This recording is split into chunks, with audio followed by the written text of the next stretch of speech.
just want to welcome everybody to this workshop. Thanks for taking the time. My name is Dana Penrice, and I'm the Prairies Program Manager for Young Agrarians. And our work at Young Agrarians, we're working on growing the next generation of ecological farmers in Alberta. I'd like to take the time to thank the other organizations who've helped to bring this workshop together. We have Lauralee Gattridge and Jane Fulton from Mountain View County, who were really the instigators behind this workshop. We also have the Grey-Wooded Forage Association, which was part of the planning, and they are a member-driven forage or extension organization in West Central Alberta, and you can check out their website. They've got really great resources and events that they plan throughout the year. And then the voice you already heard is Kaylee Sheets from Alberta Farm Animal Care, who has provided us with a big help on the tech side of things. So to start this off, I'm just going to pass things over to Kaylee for any Zoom tips that we need. Fantastic. Thanks so much, Dana. So those of you that have been with us from the very beginning, just some quick tips here. As I mentioned earlier, your video and your audio are automatically muted as you entered today's workshop. We're going to ask that everyone keeps them off for the duration of today's session unless prompted otherwise by the moderator. This allows focus to remain on the presentations and on our speakers, and also helps prevent any technical issues such as lagging, overlapping audio, etc. That being said, you are still able to interact. We want to hear from you. So a couple different ways you can do that. If you haven't already found it, the chat button at the bottom of your screen will open up the chat pop-up window.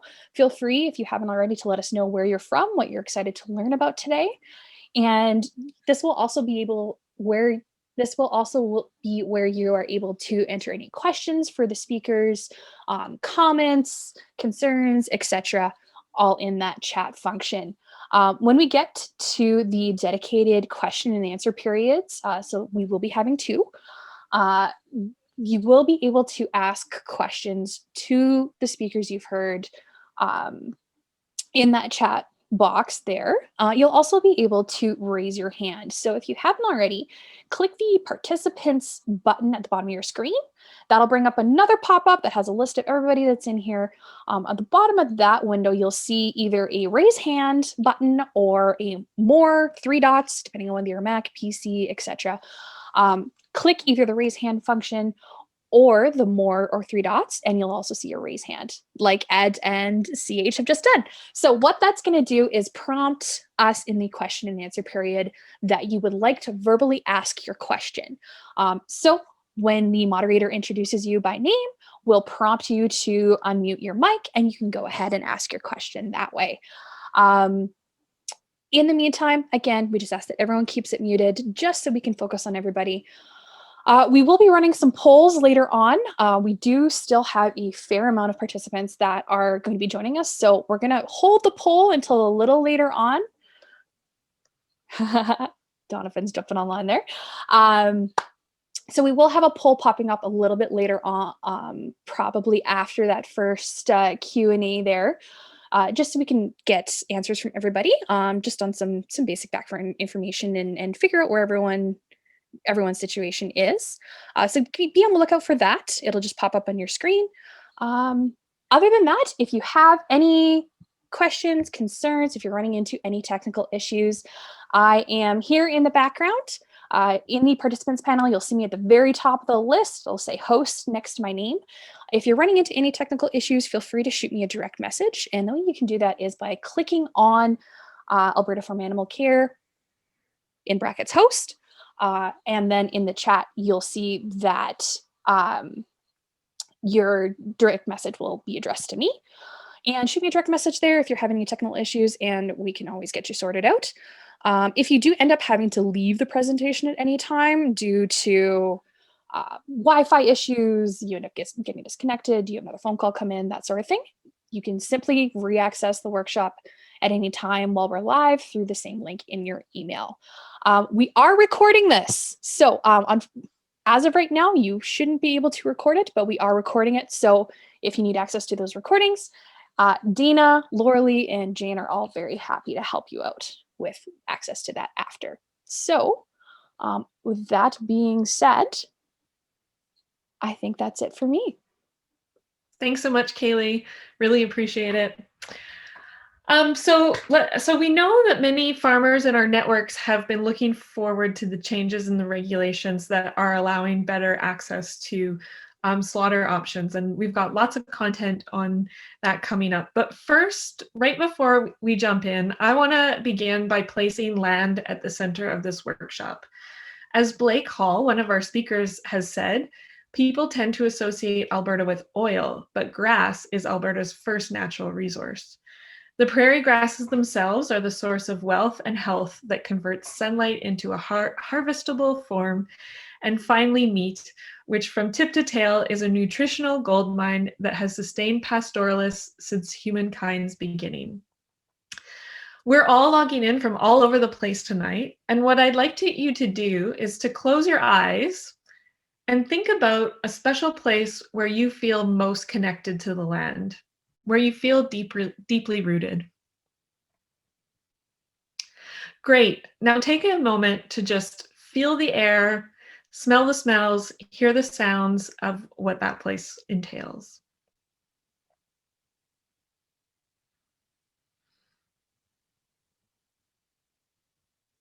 Now I invite you to think about the people on that land and all the living beings that are connected to it.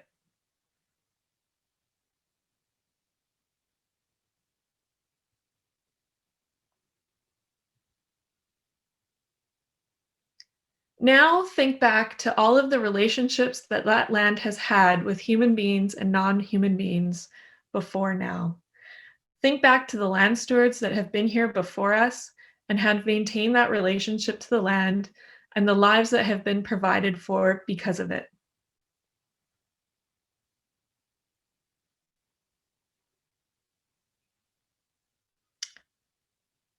Great, now take a big breath in, and when you're ready, open your eyes.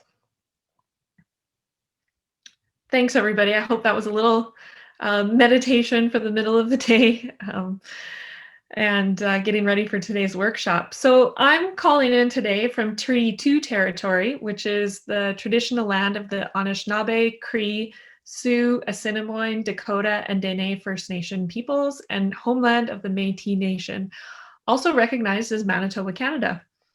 I farm just south of Wew'suwet'en First Nations Reserve and northeast of the Birdtail Sioux First Nations Reserve. And what I'd like to do is invite you to share your own location. I know some of you have shared where you're calling in from. And if you'd like to just chat, put in the chat a territorial land acknowledgement. If you don't know what territory you're in, that's fine. We'd encourage you to do a bit of research. And what I'll do is I'll just post a link that is a really great resource for you to go check out and learn more about your region and the history of your region. So we recognize that to understand ourselves today, we need to understand our history of imperialism and colonization. We need to recognize and understand the policies and systemic racism that has led to a breakdown in the relationship between communities and between people and the land. And beginning to think through those connections in history can be a place to start just that. So it is with this in our minds and our hearts that we bring you this workshop. Let's dive in. Kaylee, just next slide. So our agenda for today is that we will first hear from Sandy Safford, who is the regional supervisor in the Airdrie region for meat inspection. He's going to talk to us about on-farm slaughter operation license. Then we'll have a Q&A with Sandy. And then after that, we'll hear from some meat producers, Blake Hall and Donovan Kitt, who have been exploring what this license means, and we'll share their perspectives. And then we'll have a Q&A after that. So first, I'd like to introduce Sandy. So Sandy started his career in government in 1988. And speaking of grass, he was a pasture rider in Saskatchewan. And he's also been involved in the research stations in government, and then now he works in meat inspection. He has experience both federally and provincially, and has been with Alberta Agriculture for over 13 years in meat inspection, and has been very involved in bringing this new license forward. So with that, Sandy, I'll pass it over to you. Looking forward to hearing what you have to say.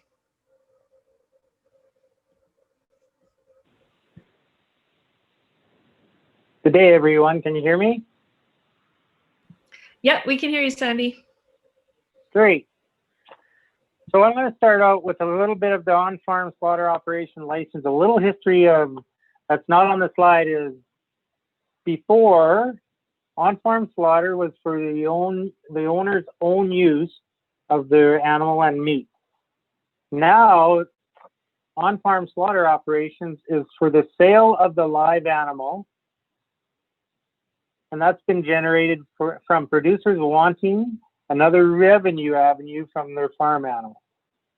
So going on with the overview, the on-farm slaughter operation license enables an individual to conduct on-farm slaughter and processing activities on their property. This license will enable a livestock producer to sell a live animal to a customer, and the customer can have the animal slaughtered and processed on the farm. The producer or any other individual can slaughter an animal if it is done humanely and safely. The licensed operator can slaughter and process meat as a part of an uninspected slaughter operation as per Section 11D of the Meat Inspection Regulation. This license also enables an individual to provide a location for others to conduct on-farm slaughter and processing activities, such as for 4-H slaughters and for religious celebrations. The on-farm slaughter operation is to be conducted outside on the licensed plot of land. The slaughter process is not permitted to be conducted in a building. The meat from the animal is uninspected and is for the consumption of the customer and the customer's immediate household only. The meat is not for sale or further distribution. On the next slide, it'll show the related legislative requirements: the Meat Inspection Act, the Meat Inspection Regulation, Animal Protection Act, Disposal of Dead Animals Regulations, Premises Identification Number Program, Guidance on Specific Risk Materials, Humane Transport and Animal Welfare, Canadian Cattle Identification Agency, and Livestock Identification Services. On the next slide, we'll have the licensee's responsibilities.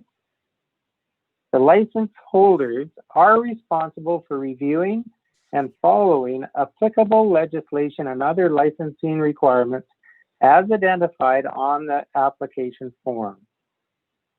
License holders are responsible for adequately labeling product with the name of the slaughter operation, slaughter date, including day, month, and year.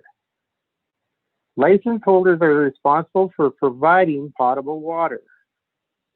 License holders may choose to slaughter under their license or may authorize any person to slaughter under their license. The license holders shall ensure that the animals are slaughtered humanely and safely. Every carcass must be kept in a safe and sanitary manner and at the temperature that ensures that meat will be free of spoilage and contamination. Zoning restrictions limit slaughter in some areas, such as a county or a municipality. The license holder is responsible for ensuring compliance with bylaws in their county or municipality. Applications that also hold an AS facility license, mobile butcher or abattoir for the same plot of land as the on-farm slaughter operation are required to show that the on-farm licensed slaughter premise and activities are separated from the meat facility premise and activities. License holders are required to submit quarterly reports within 2 weeks of the end of each quarter. And I think it's the next slide for eligibility. You can apply for an Alberta on-farm slaughter operation license if you can lawfully operate a business in Alberta or at least 18 years of age. The cost is a 5-year license. Fee is $100. Licenses are valid for 5 years from the date of issue. Then there's the how to apply. Step 1, review licensing requirements outlined in the application. Fill out the application. Download the PDF fillable application form to your computer or print the application, then fill in the requested information. There should be a application for an on-farm slaughter operation license, the PDF site there. Note, in order for your application to be processed, the form must be complete. If you have trouble opening or completing PDF forms,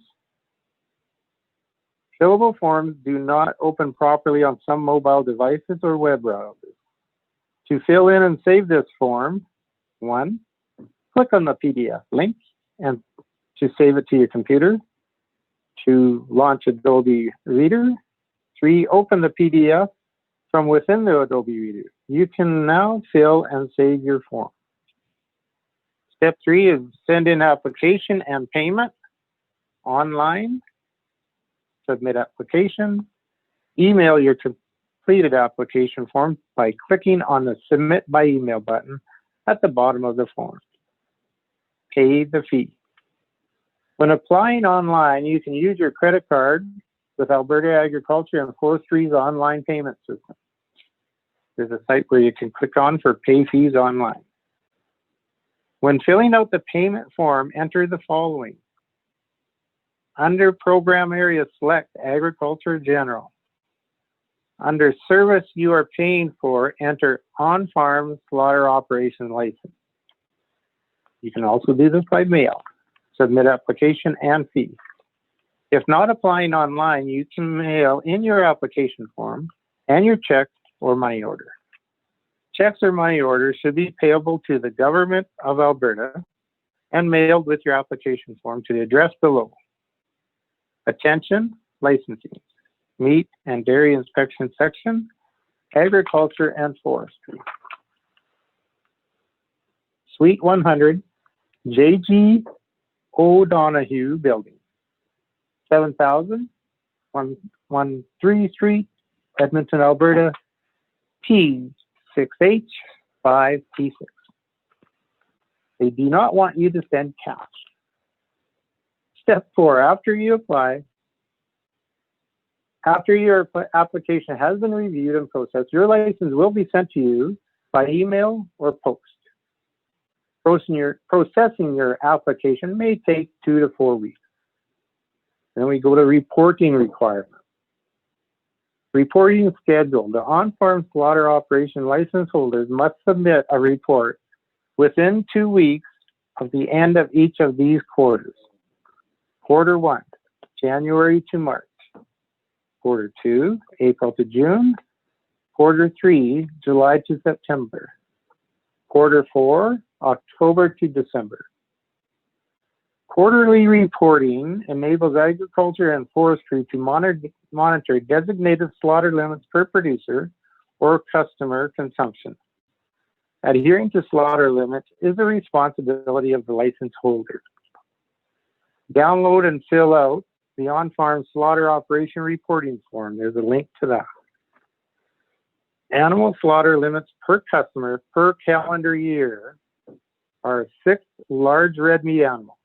Examples are beef, bison, elk, yak, ostrich.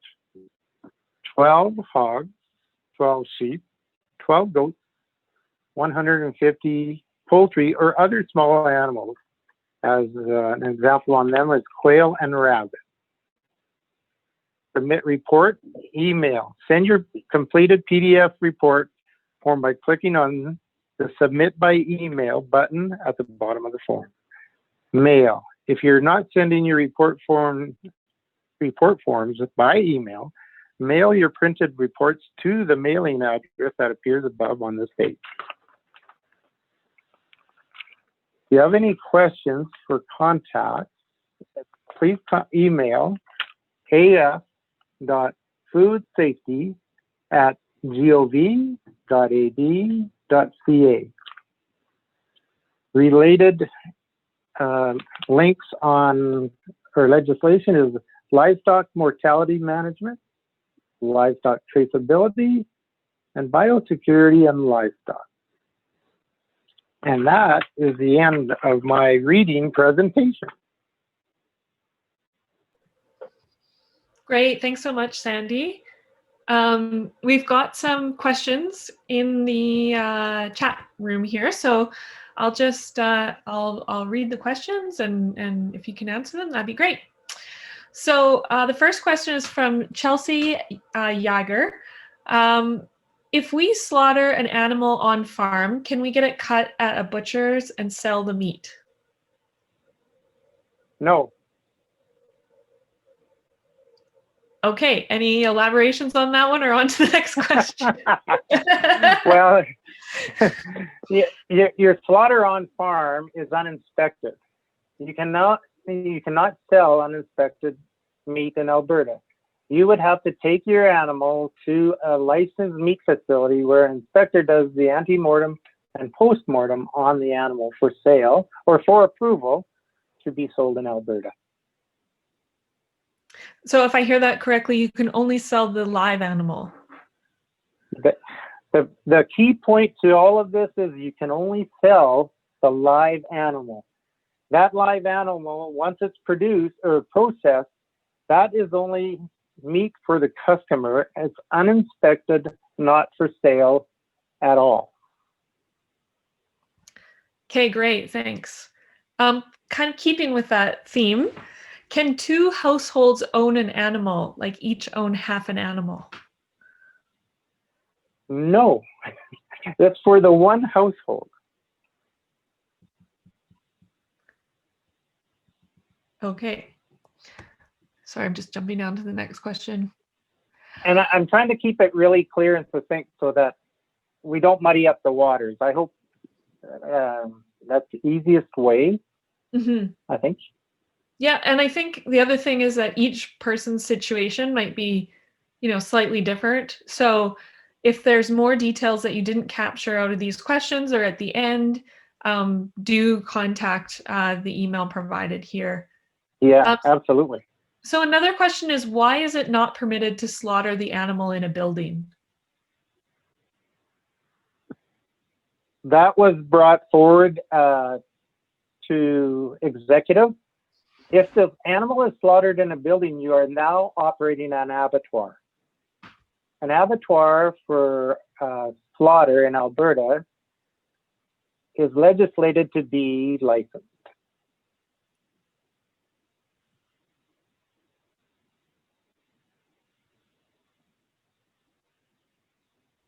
Oh, are you still there, Sandy, or did you wrap that up? No, Okay. that's the end of it. Okay. If you're slaughtering in a building, you are now classified as an abattoir. Okay. An abattoir is a facility you slaughter in. In Alberta, the legislation states it has to be licensed through Alberta government, Alberta agriculture. Okay, thanks. So when discussing slaughter, are you referring only to the killing of the animal or the cutting and wrapping of the meat as well? I am only referring to the stun and bleed of the animal and the gutting. Once you can have a room for processing on farm, and that's where you can skin the carcass and process the meat. Okay, great, thanks. Wesley Hintz asks, can a person bring animals to a person with an on-farm slaughter license to process the animals? For 4-H and for religious benefits or for religious slaughter, that can be done. That's we used to write an exemption letter to have that done for 4-H. Technically, this is for the producer to sell their own animals to their client, unless it's 4-H or a religious holiday. So, Okay. Olivia Shook asks a good question here. To clarify, is the customer the person buying the animal or the license holder? but the person buying the animal is the customer. The license holder is the producer that owns the land and the animal. Okay. Kenley Passe asks, maybe I'll just try and reword this one. So the customer, can the customer take their animal to the butcher for cut up? Oh, absolutely. The customer can take the carcass to Alberta agriculture license facilities or Alberta health permitted facilities, or they can take it home and cut it up themselves. Okay, great. I think that clarifies a bit. I'm just going to go to, we've got a raised hand from Bruno. So Bruno, would you like to jump on and ask your question? We'll just unmute you here. Yeah, just looking for some clarification, and I hope this helps some other people as well. But a lot of people, I know, Sandy, you said one animal is one family, but there's a lot of families who maybe don't want an entire beef. Is it not possible to quarter it up? Like, let's say, get 4 people together to go in on one animal and split that 4 ways? No. So you're limiting families you're limiting any family who wants to take advantage of this to one whole beef. Yeah. And this is the concession that the minister agreed to with producers and producer groups to bring this legislation into effect. I can't change it. That's still limiting access to it for a lot of people in Alberta. Well, you'll have to take that up with your MLA. Sorry, I'm only the deliverer. Yeah. Thanks. Oh, go ahead, Bruno. Oh, he got muted. Sorry. Bruno, thanks for bringing up that concern. We'll definitely take that back to the producer groups as well that we're working with. I think that that's really helpful. So stay connected. Okay, we'll do a few more questions here and then we'll switch to some more presentations, but we'll make sure if we don't get to all the questions that we'll have all of them answered and we'll email them out to everybody after the workshop. So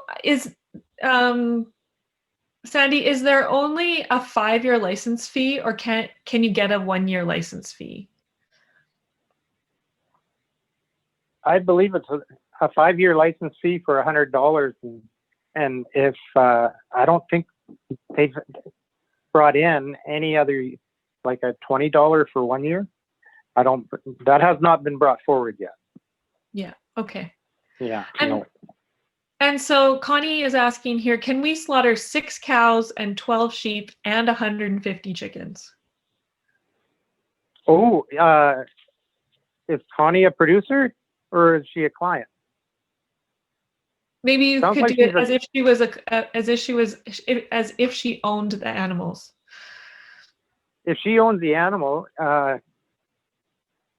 yearly, I mean, it's like Bruno says, there's a lot to this, but a customer per year can have 6 large animals, 12 hogs, 12 sheep, 12 goats, and 150 poultry. That's right. The customer. That's the one family of an Albertan family. As I said when I first read all that, I can't wait to find the family who's eating 6 beef a year. We said the same thing in our preliminary meetings on those numbers, but yeah, that's what was presented to us. It's great. Is there a definition of building? I don't believe there's a definition of building, but we've got a definition for an abattoir in our legislation, and I guess it would, if it's challenged on what a building is, then we would go that step farther. And review it. A building generally has 4 walls and a roof. Yeah, so that one's probably one to take up with the email question. Dig deeper Yeah. into. And this last question from Ed Wiper, I think, is a good question. We'll just wrap up with this one. Are there detailed requirements for the humane requirement for religious slaughter?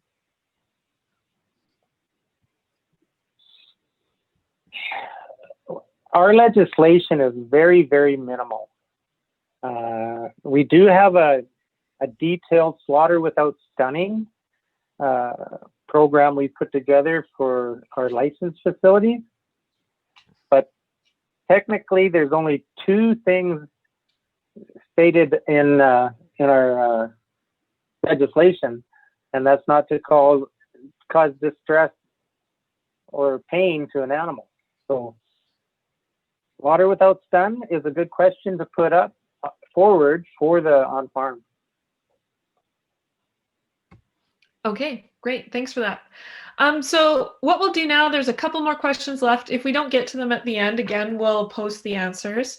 But I'd like to pass it over to hear the producer perspective. And actually, before we do that, I should thank Sandy for providing insight. And I know that Sandy is welcome to questions too. If you need help along the way, you can look up Sandy's contact and reach out to him. And so thanks so much, Sandy, for taking the time to do that. We do want to learn a little bit about all of you participants and how you're coming to this. So I'm going to pass it over again to Kaylee, who's going to put up a poll for you to, for us to learn a little bit more about you. Kaylee, do you want me to read through the questions? Sure, if you've got them on your screen. Sure. So there's just a quick poll. So if you want to, please answer. The questions are: 1, are you an active producer? Yes or no. 2, are you engaged in on-farm slaughter? So we've learned a little bit more about what it is, and yes or no. And 3, do you work directly with your customer base?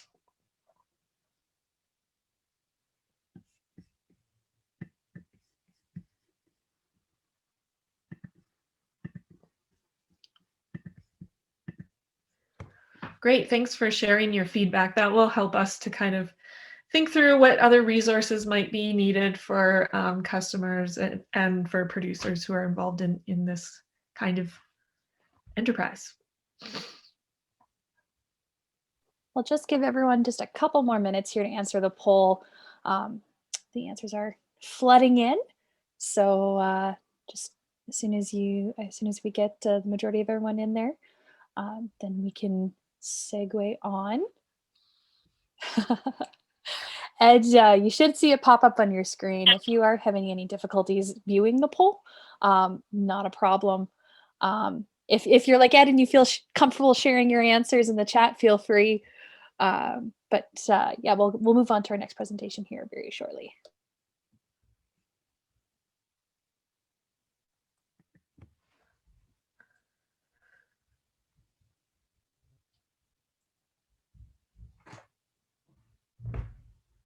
And I should say, just while we're waiting, we might have some people who've joined on the phone and might have questions. So just after these next two presentations at the end, if you have any questions from the phone and can't access the chat, then we'll provide some space for that. So just write your question down.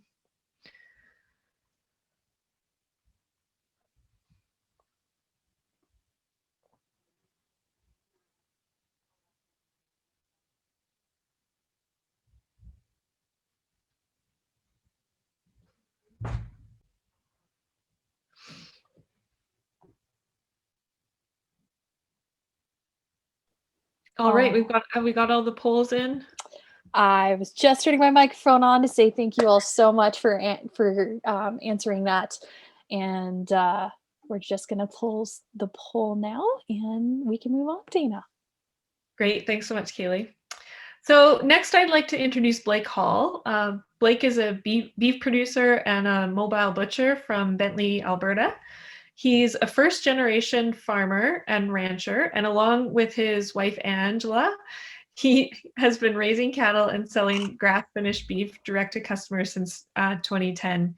He trained as a butcher under Richard Griebel of Castor and Valentine Inten of Morningside, and has attended the world-class Olds College meat processing program. It's one of 2 schools on earth that teaches the art of slaughter in 2010. So today he runs the Prairie Gold Pasture Meats and works 3 to 4 days a week as a mobile butcher for GNS Meats. Welcome, Blake, over to you. Thank you, Dana. I have to start with a little disclaimer. I have a very low body mass index. I'm 6'3", I weigh 160 pounds. You could say that I'm skinny. And there's an old saying in the butchery trade, not to trust a skinny butcher. So that's my disclaimer to all of you, to take what I'm saying with a grain of salt. Next slide, Kaylee. So I'm going to go over what I think are the best management practices for on-farm slaughter. I mostly butcher beef, but I have lots of experience with pigs and sheep. So you can, when I say beef, you can just interchange it basically with any red meat animal you want. I'll then go over the pros and cons kind of the new regulation from my perspective as a beef producer, and then quickly over some of the opportunities that I think the new regulation presents to producers. Next slide. So this isn't much of a presentation. It's basically just butchering pictures and some speaking notes. But it's important to, I guess the main issue of concern with the new regulation is for food safety, right? Our government has put trust back into the relationship between customers and farmers, which is fantastic, I think. And so the concern, of course, from regulators is that there will be an impact on public health through foodborne illness. So it's important as producers to know that the first line of food safety starts with production. So it's critical that we're processing animals that are healthy, sound, and clean. The main way of contaminating meat is by transferring whatever is on the outside of the animal onto the carcass. And so it varies greatly through the seasons, what I see as a butcher, but I can deal with some really, really dirty animals. So a best management practice for producers on this call would be start with clean animals. Don't skimp on bedding. Where we're processing the animal should be clean. So either lots of straw. This is a great time of year when we have fresh snow and the ground is frozen, or in the summer on fresh green grass is great for a clean carcass. The worst is late winter when animals have been bedding all winter and they've got lots of manure tags on their hide and it's muddy. It's just horrible. It's a big challenge to keep a carcass clean through the process. Humans have been harvesting animals probably for all of humanity, well before hydraulic equipment was invented, that's for sure. So there are definitely ways that animals can be harvested on the ground. But I think for most of us, we're going to employ hydraulic machinery to lift the animal and make the job a lot easier. And often that happens with a front end loader. And all too often I see front end loaders that have been used for cleaning out a bedding pack or feeding silage. And now we're handling food with it. And so I would really encourage you producers to wash your equipment before the butcher shows up, or if you're doing it yourself. You don't want to see silage juice dripping onto a beautifully finished beef carcass, for example. Yeah, I've got on here animal appraisal. So, in this new regulation where we're selling the animal to the end consumer, we're waiving third-party inspection. And one of the jobs of the meat inspector in the plants is to appraise that animal while it's on the hoof. And so we're kind of taking that responsibility on both as producer and as consumer to make sure that that animal appears to be in good health. A side note, one thing I'm really excited about with the new regulation is for the provision for ante-mortem inspection for animals that won't ship. I don't think that has rolled out yet, but I'm really encouraged to see an evolution in our inspection model. I think it does lay the groundwork for us to sally forth into a technological meat inspection future, which I don't know how long it may take, but I think that could address many of the concerns I'm seeing in the chat, put against what Sandy's saying. So we know that stress has an impact on meat quality. And so for all you weekend cowboys that want to yell and scream at your cattle to get them penned up before butchering, I would highly encourage you to get some training in low stress livestock handling. It goes a long way to keep that animal nice and calm. I think that's one of the big wins of this new regulation, is to have an animal that is stress-free on the farm, that it's comfortable, but that can easily be wrecked with poor handling. And that comes both from the producer side and also from the butcher. If you're hiring a butcher to come onto your farm to butcher the animal and you've taken great care to finish it and keep it calm, that butcher should also be competent in how to conduct themselves around that animal, especially if it's a nervous animal that you're choosing to butcher on the farm because it would be reluctant to load to take it to a plant. I've got animal restraint on here. You know, in the packing plants, they use a thing called a knocking box. And basically it's like a squeeze chute that the animal walks into and where it is stunned at point blank range before it is bled out. We don't really do that with farm kill. Well, I haven't seen it like that in my experience.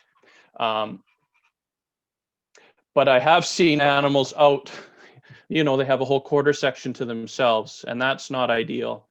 So I would say best management practice is to have a clean pen for your animal. It can have a pen buddy, it can be in a group, or it can be by itself if it's comfortable. I'll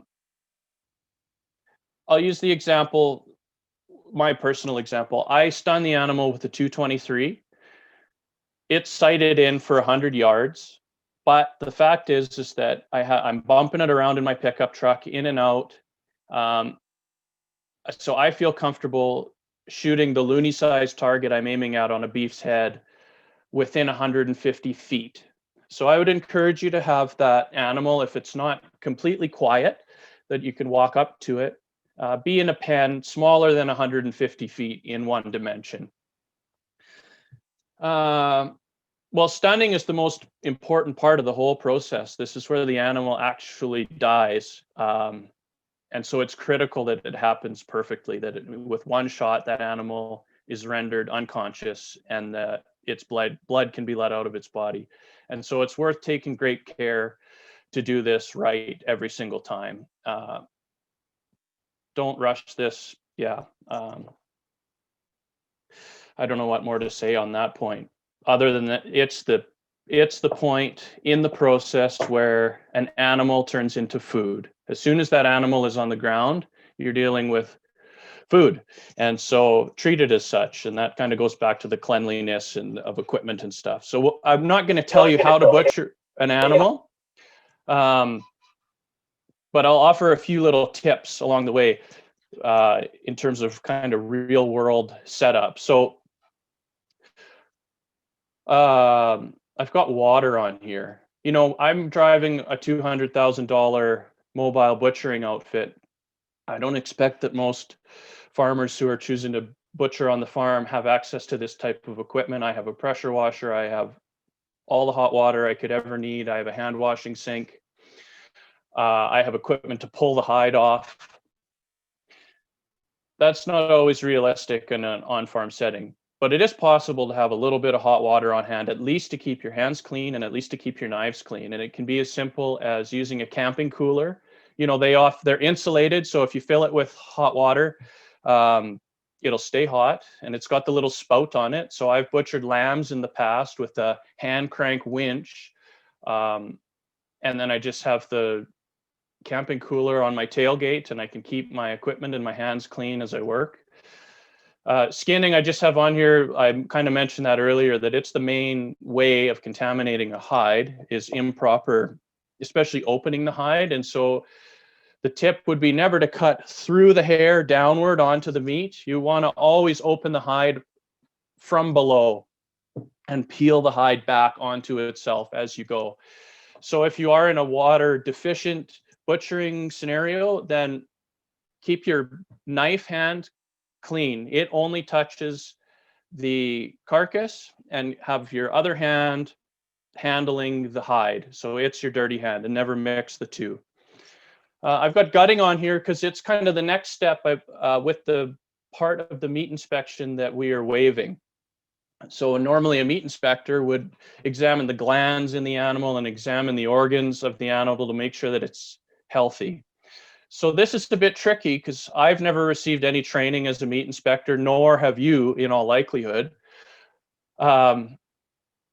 But sometimes things will be glaringly obvious. If a liver is full of abscesses, for example, or they have a pulpy kidney, or their whole throat is filled with pus, these can be causes for concern. And so what I do as a mobile butcher is I'll bring it to the farmer's attention, and then they can bring it to a vet's attention. And the reason you may want to do that is it could just be a localized infection, and maybe a liver needs to be condemned. But the risk, of course, is that it could be a systemic infection and the whole carcass is at risk. I don't know why I put splitting on here. Post-harvest handling, if you're transporting the animal from your farm to a licensed butcher shop, which I think will be a pretty common scenario, it's important that this happens quickly. There's a lot of misconceptions, and we're just finished up another hunting season. And the type of post-harvest handling we see come into the shop during hunting season, quite honestly, turns my stomach. There's all kinds of misconceptions about how to chill a carcass and how to age a carcass. And the fact is, the faster you can get that carcass chilled, the better it is for meat quality, the better it's going to age, and the safer it is. So haul the carcass in a very clean container. I wrap all my carcasses in body bags and transport them in my stainless steel box. Anyway, if there's any questions on this, then feel free to ask, but I think we'll move on to the next slide. Okay, so pros and cons of regulation changes for producers. Next slide, please. I think that this is overwhelmingly positive regulation change. I never thought that I would honestly see this in my lifetime. So I'm very excited, even though there are some cons, which we'll get into, but I think fundamentally that this puts trust and shows respect for the farmer-consumer relationship. I think consumers especially are more educated than ever about where their food's coming from and what's going into it, and are demanding in many cases, a relationship with their farmer, and this kind of honors that. Another huge pro is respect for the animal. If you get animals that are injured, animals that are shy, or just animals that are, comfortable on their farm, I think it's great. I think it's obvious anyway. As long as that animal is stunned properly, that it's a far less stressful environment for an animal to die on the farm where it lived. I think this new regulation creates great opportunity for farmers. We've seen a huge bottleneck in our processing capacity, especially during COVID, but for those of us that were selling meat before COVID, we were already experiencing that crunch with the need to book slaughter dates 6 months to a year ahead. So it can kind of ease that capacity issue. I think it also checks another box for those of us that are selling directly to the end consumer. If we can say that animal was harvested on the farm that its blood went back into the soil that produced it, that it died in a stress-free manner. Opportunity for consumers. I think, as I mentioned earlier, consumers are more educated than ever. And I think that this really removes a hurdle for them getting the product that they're looking for. Butchery is a trade that runs in lockstep with agriculture. Its demographics are similar to agriculture, with the median age of butchers getting older and older, and basically no young butchers coming into the trade to take it over. And I think that this regulation will create the opportunity for people like myself, a licensed mobile butcher, to earn a part-time income off the farm, harvesting animals in a humane way for the farmers that put so much care into them. If there's an outbreak of foodborne illness at a federal packing plant, we see nationwide recalls and tons and truckloads of meat being landfilled. I think that this regulation dissipates that food safety risk. If there's foodborne illness, it's limited to one household. And in all likelihood, that household is in the same community as the farmer that sold the beef in the first place. Yeah. Okay, next slide. I know I'm running over time already. Some of the cons: this does create some more paperwork for the farmers. I think that that's a totally fair price to pay for the freedom that the new regulation gives us. Obviously, I could see in the comments coming up during Sandy's presentation that one of the cons is we're limited to whole animal sales only.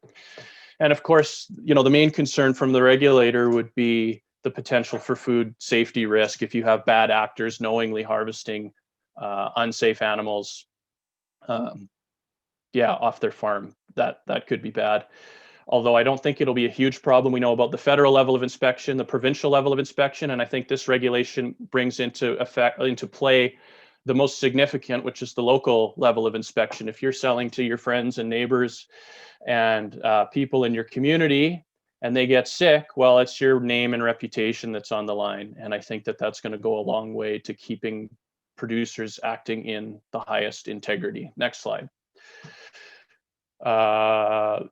So I think we can just gloss over this one. Direct marketing opportunities, I think, are great.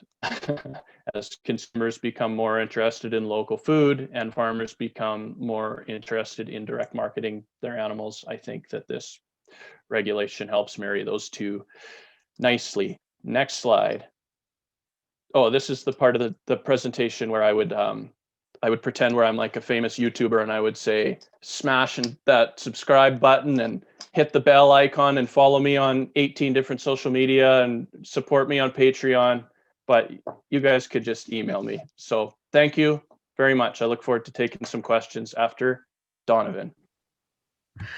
Thanks so much, Blake. We do need a subscribe button. Blake, just before you go, I just was going to ask a quick question because there was one that was directed right towards you, which is, where exactly on the beef are you shooting it? Oh, okay. Well, the most simple way of explaining it is with a horned animal. You draw an X between the eyeballs and the horns, and you want to aim on the top side of that X. Obviously, it takes a bit of practice with a polled animal, but you need to pretend they have horns and basically draw that same X. Yeah, great.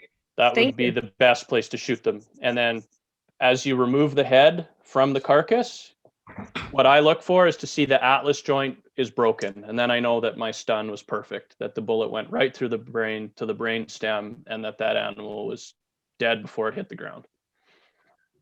Great.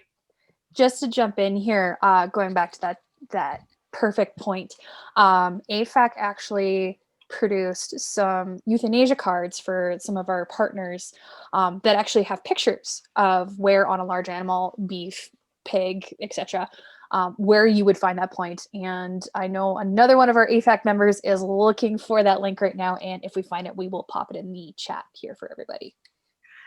Awesome. Thanks so much, Kaylee. And I just want to actually clarify before we jump into Donovan's, because it sounds like there's some confusion just around the definition of a customer. So I'll try and summarize that. And Sandy, why don't you jump in if I get it wrong? So a customer is a buyer of a live animal, and they own that animal at the point of slaughter. Is that right, Sandy?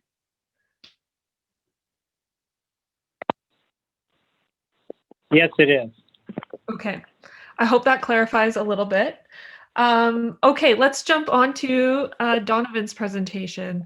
So Donovan is joining us from the Homestead Farm. Donovan farms with his wife, his son, and his dad up near Good Fair, Alberta. They are a multi-generational farm that's tucked in the boreal forest up there, and they use regenerative farming practices to produce delicious, nutrient-dense poultry, pork, beef, bison, eggs, microgreens, and vegetables for the Grand Prairie region. Over to you, Donovan. Thanks so much for coming. Hey, thanks, Dana. And thanks, Blake and Sandy. Those are great presentations, a ton of really useful information on there. So I'm going to chat about the new on-farm slaughter regulations from a poultry perspective. We've been raising chickens for, chickens and turkeys for almost a bit over 25 years now. We can go to the next slide. So this is my son and I and our raising chickens this summer.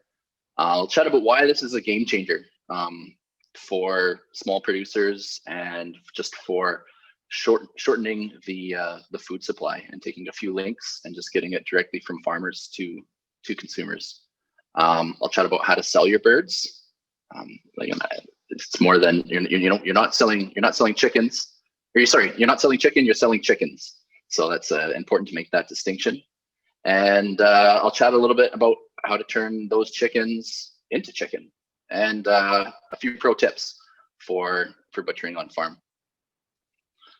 So why is this a game changer? I don't know. So this map here is from our farm up northwest of Grand Prairie to Lakeland Poultry, which is in St. Paul. They're no longer around. They shut their doors a few years ago, but 3 to 4 times a year, we would make this trip from Good Fair to St. Paul. It's about 700 kilometers each way. And we would make this trip just so people in the Peace region could get local poultry. It seems kind of counterintuitive to have 1,400 food kilometers behind that chicken, but it's just there was a shortage of plants where we could get our poultry processed. When we started out, in the early 90s, there was 4 poultry producers within about 90 minutes of us. But as poultry producers became bigger and biosecurity became more of a concern, they shut down. So this is a game changer for us. Is a lot less time on the road. It's also having to haul your animals to a facility to get processed. You're kind of limited, and especially for poultry, you're limited to how many can fit in your trailer. So we started out with a school bus that my dad converted to haul turkeys. It could hold just a couple hundred turkeys in there, and then then we've had various iterations of stock trailers that have been converted into poultry haulers. And but I mean, that's kind of your limitation. So how many birds you can get in that trailer. By not having to transport them off the farm, you are able to produce more. The transportation of birds was also a bit of a headache. You're locked in. You have to go down there. You have your Thanksgiving and Christmas turkey markets, and there could be a meter of snow on highways or just glare ice, but you have your date and you have to be there. We're an organic farm too, so we have to be the first ones through the plant in the mornings. So that would mean catching all of the birds in the evening when they're calmer, and transporting them throughout the night. So to be there ready to go at 6 a.m. the following day. So that was the 3 to 4 all-nighters a year. I can live without that. And then these dates poultry butcher dates, they're gonna have to be booked way in advance. And you just hope that they kind of line up with how your birds are. You know, if you want that 6 pound bird, you hope that when your processing date comes, those birds are going to be 6 pounds. Or and your turkeys, you hope that you can get the turkeys at the right time of the year, so they'll be a good size for Christmas and Thanksgiving. So there was a lot of factors that were outside of the producer's hands that now we have a bit more control over. Okay, next slide. So how to sell your birds. It's more than just cute photos of toddlers and chickens. So I'll just preface this by saying we haven't sold any birds off farm before. These new regs came into effect after we had already made arrangements for slaughter and everything this year. And so 2021 will be the first year that we are going to sell chickens off the farm and butcher on farm. So like I said before, you're not selling chicken, you're selling chickens. So how does that look? Basically the way we're going to structure it is that the customer will pay a deposit for the bird. We'll take a $20 deposit. And by doing that, the customer now owns that chicken. And then when that chicken is butchered, then we recoup the rest of those costs by the pound. So that's a way to keep everything above board with ownership of the animal. So there's also an option too, like if the customer would like the chicken to be butchered a specific way, or they would like to do it themselves. That's another option with these new regulations.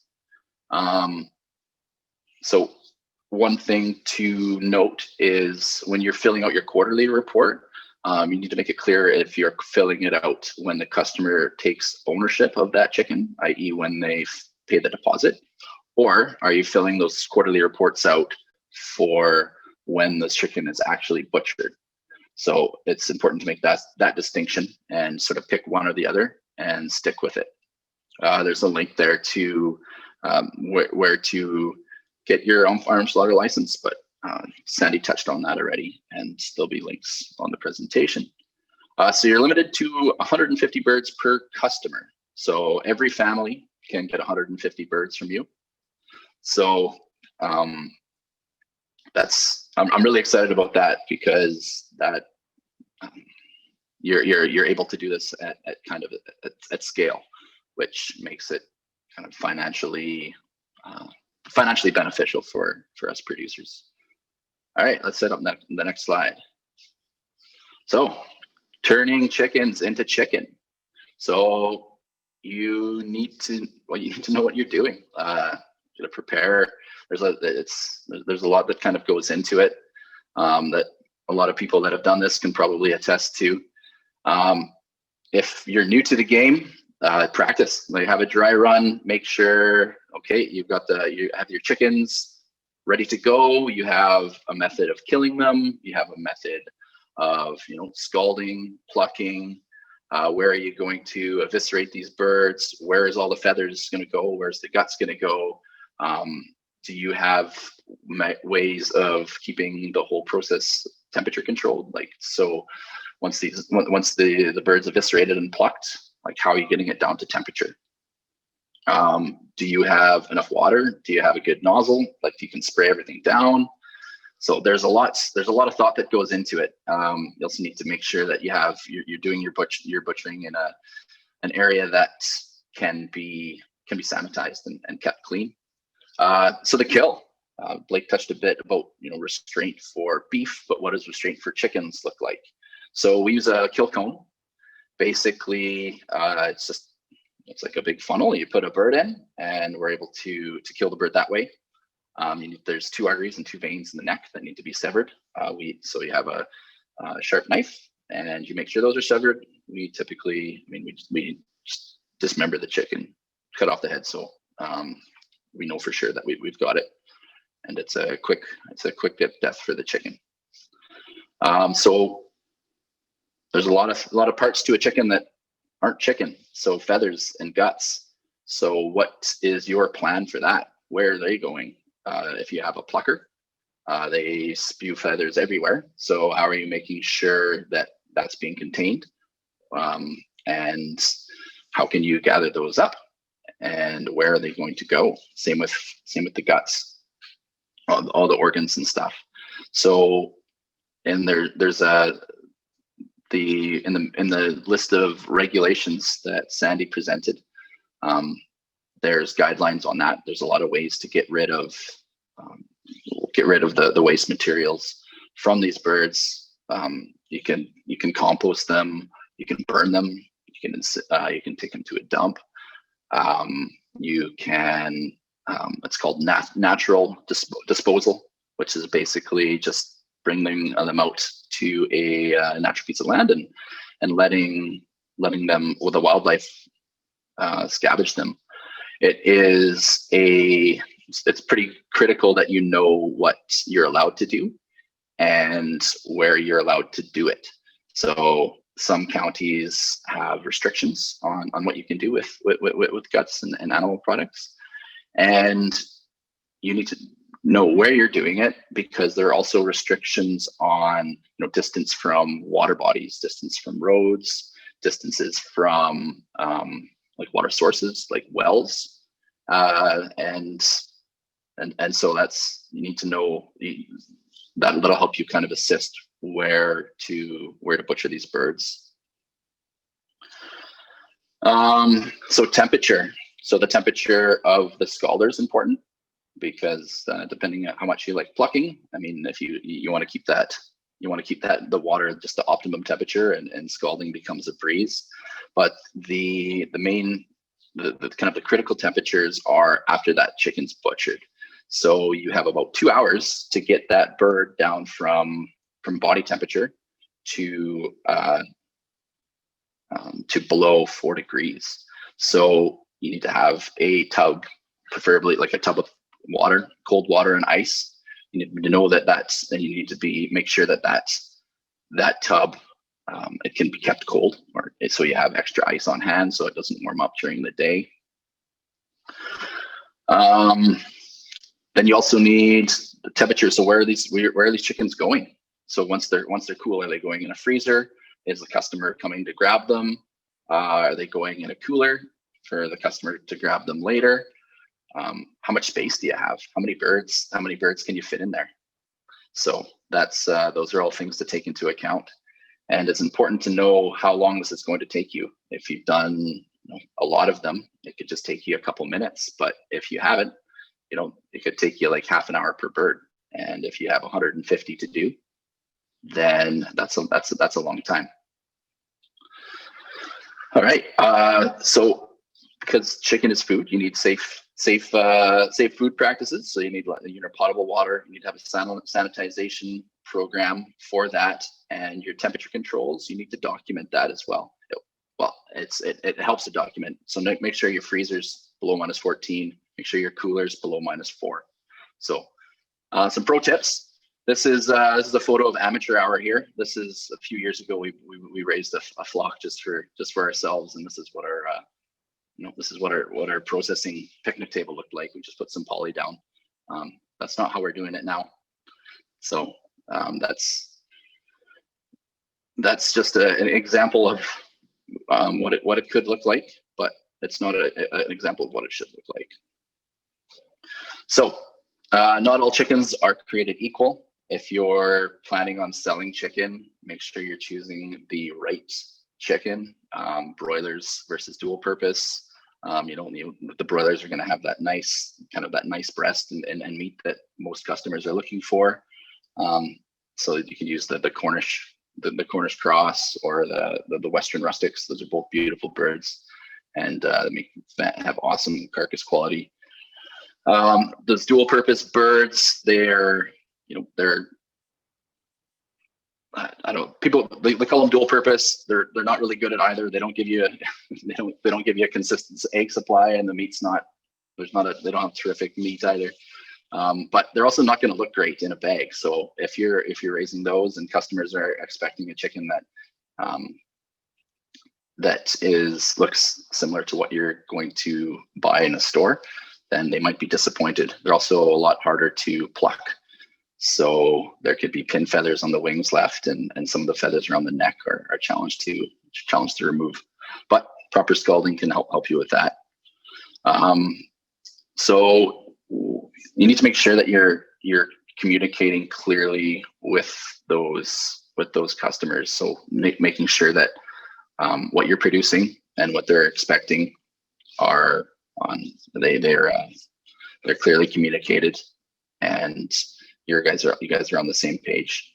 So do they want these, like, are they expecting these in a bag? Are they expecting these like in just a Ziploc bag, or can you use one of those shrink bags? Level of plucking, are they cool with a few pin feathers, or does this carcass have to be immaculate? Do they want giblets? Do they want feet? Do they want like the heart, the neck's in, that kind of thing? So it's really clear that you have that dialogue before it's too late. And then, so bags, I touched on that. Make sure you're getting the right size of bags for the birds you're producing, especially with these new varieties like the rustics and the Cornish cross. It's really easy to grow giant chickens that might not fit in a standard chicken bag. So be aware of that. And then labels too. Labeling is always important. Where's the chicken from? How can they get a hold of you? And the date that it was processed. So those are hopefully those are helpful for a few people. And I guess now we are going to open the floor to questions. And feel free to get a hold of us. You can reach us on we have the website homesteadfarm.ca, and over Facebook and Instagram and all those kind of things as well. So thanks for your time. Great. Thanks so much, Donovan. Really appreciate it. We've got some really great questions coming in. Thank you so much, everyone. I want to actually jump back because I want to make sure that we're really clear about the regulation. That's our goal for today. And so I want to just ask Sandy a few more questions, and then we'll jump into some of the more general questions after. So there's one question here from earlier on from Rochelle that says that is around the limit per customer. And so it says, does this regulation mean that we can slaughter any number of animals per year, but a limit of 6 per customer? For instance, we can slaughter 6 cows for one customer. Customer A buys 6, but we can also do, customer B buys 12, hopefully, and that kind of thing. I don't know if that is asked very well. Well, I think I know what the question kind of entails. So let's say you have 6 customers, A, B, C, D, E, F, G. A can get 6 beef. B can get 6 beef. C can get 6 beef. All of them can buy 6 live beef from you. All of them can buy 150 poultry from you each. Does that answer the question? Yeah, I think that helps to clarify. So when I said that one customer could buy 12 beef, that would be wrong because the limit is on the customer. Yes, one customer can buy 6 large animals, red meat, 12 hogs, 12 sheep, 12 goats, and 150 poultry. Great. That's what one customer can buy in a year from Great. Rochelle said, slaughters. great. Rochelle said that's exactly what she's looking for.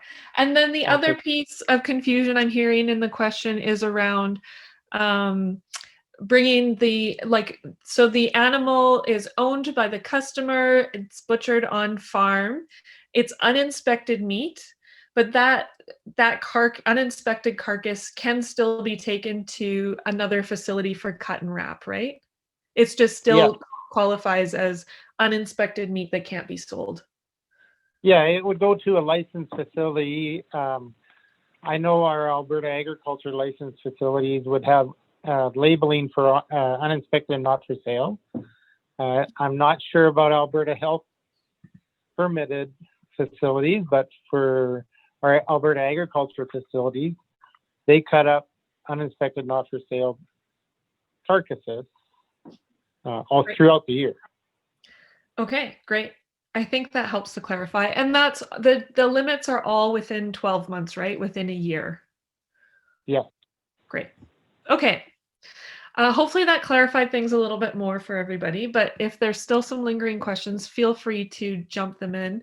What I'd like to do first is actually go to the phones just so that we make sure that we answer any questions from there. So I'll just ask Kaylee to unmute the phones. And if you have a question and you're on a phone line, just speak up.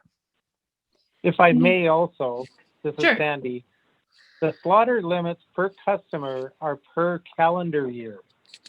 So Okay. from end of January 1st to December 31st. It doesn't start when if you buy something in March and go to the next March. It is the calendar year. Okay, that's a helpful detail. Thank you. You're welcome. Okay, so any questions on the phone? We're going to go to a phone number ending in 0212. You should get a prompt on your phone. You just have to hit *6 to unmute yourself, and then you can go ahead with your question or comment.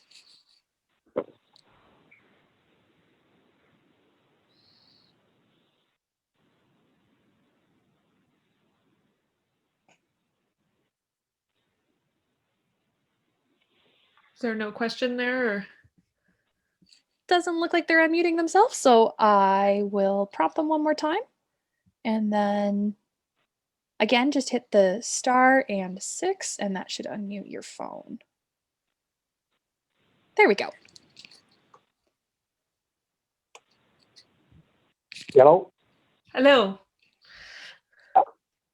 If someone has a animal that they've bought from a farmer and it's been slaughtered elsewhere, can anybody cut it up, or does it have to go to a licensed facility for uninspected animals?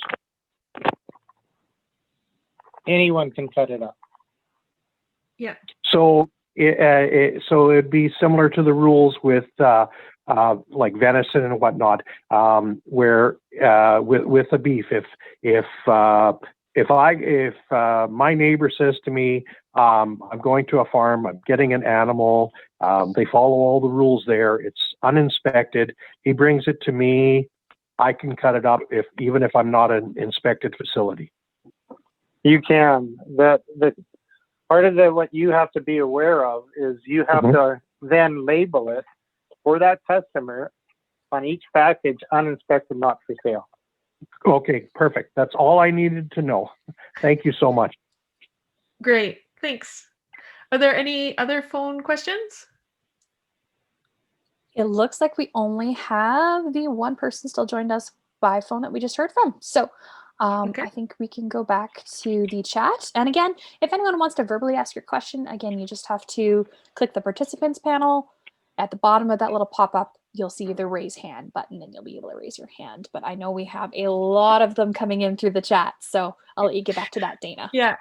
And I'm just trying to kind of group some of these together so we can make sure we hit on them. So there's some more questions around cut and wrap. So can the customer pay the farmer to do cut and wrap? And can that include things like bacon, hams, and sausage?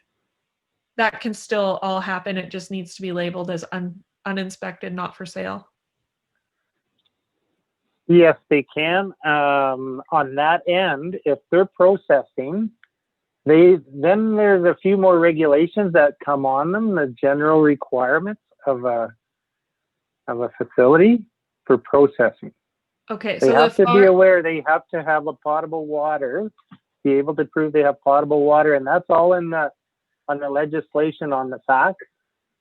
But when you're processing, if you're processing just cutting and wrapping, it's a little less. But if you're processing and curing, you would fall under what an Alberta health permitted type facility or a processing facility falls under. So you have to have a clean room, and it's all in the legislation of what the requirements are. Okay, great. Thanks for that. I'll maybe ask Donovan this question. It came up. Is poultry quota still in effect? How do you manage that? So yes, it is. So you can have 150 birds per customer, but I believe poultry quota is still 2,000 birds per producer per year, or the amount you can grow without quota. Great. Yeah, the quota exemption, great. Okay, so and Olivia Shook asks, the regulations say that an animal needs to be stunned. For poultry, does that mean cutting off the head? Does that qualify as stunning? Do you know that, Donovan, or maybe that's a Sandy question?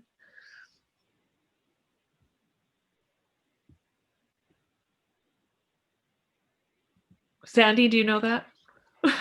I can answer that. Decapitation is still viewed, like it does not say it in the legislation of decapitation in our provincial legislation, but decapitation, if a stun is improperly applied to a bird in a licensed facility, decapitation is approved for that deviation in the process.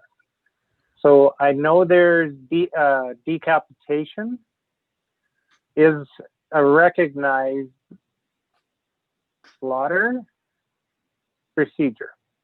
If that's, Okay. I hope that helps. Yeah. It's hard to word it sometimes to make sure that I'm right. Yeah. Okay, and this is a great question that just came in from Kendall Taves. Can a restaurant purchase beef in this way? No. So It is uninspected, so it cannot. And it's on the website. This is only for the sole use of a household. yeah, so this is not for sale to retailers, wholesalers, or restaurants. Restaurants and retailers cannot go on the farm and be the customer. Okay. We have a hand raised from Murray. Murray, would you like to ask your question? We'll just unmute you here. Go ahead. Yes, so I had asked the question. So it kind of came to mind when you were talking about the butcher process on beef. And if you got into an animal such that you saw something of concern of the health of the animal, the organs, or the meat, would you be allowed to divert that animal for pet food or something then? I would sure check with your veterinarian, because there's so many things. You could check with your veterinarian, your local vet, or the chief veterinarian office in Alberta, because there's certain conditions that are not allowed to be fed to pets. So that is a really good question, and if you want to follow up in the system, you can for sure go to the AF website and ask that question there. If you don't find out, you can always contact myself, because I've got the list of what we condemn for that's not allowed to go to pet food. Okay, thank you. You're welcome. Thanks, Murray. Another question here from Jen Ford. Does the customer need to be present for the slaughter and the process? I don't think so. No. Okay. Great. And another one for Sandy. Will there be inspections required before a license is issued? Currently, there's no verification inspection. If there was to be an inspection on a on-farm slaughter operation currently, that would come from a complaint from the public. Okay. And Kenley has a question here. Do you have to submit a quarterly report even though you don't slaughter any animals during that quarter? I believe on the report it has a section that has a checkoff for that. Okay. We've got Mary's question. Okay, one more here. Are there, I think I know the answer to this one, so maybe the question is, are there parts of the animal that cannot be sold? Essentially, you're selling a whole animal, so the parts of the animals don't really come into that. What would you say to that one, Sandy? So the live animal is a sale. no parts of the animal after slaughter is for sale. So if I buy a beef from a farmer, I can have salvage performed on whatever I want from that animal, the customer. Okay, great. Thank you. So that takes us right to 3:30. I'm just checking to see if there's any last minute things that we need to touch on here. There's a few questions that we didn't get answers to, so we'll make sure to post those and send those out. We'll also be posting the recording so that you can review this information and see some things that you didn't catch. I know there was a lot of information. What I'd like to do is thank our speakers. It's always awkward in an online forum where we can't clap for you guys. So just know we're all clapping and thanking you for coming and sharing your knowledge. Yeah, we really think this is an exciting opportunity for farmers, and really just thank you for sharing everything. So if you have any questions or you need follow-up on this, maybe I'll just ask Haley to switch to the last slide, which I think has the contact information for Alberta Agriculture, to reach out to them. It's probably great to work through with them your own situation and what your own ideas are of how you're thinking about using this new operation license. Again, thanks to everybody involved. Thanks for taking the time. I'm glad to hear you guys giving some feedback that this has been helpful. And we will be sending a follow-up survey, so there's an opportunity for you to share a few more comments in that as well. Good luck on your farms. Good luck in all your work with the land. And again, we really appreciate everything you guys do. And we will see you maybe at a future webinar, or hopefully in a future workshop in person soon. Be well, everybody. Thanks so much.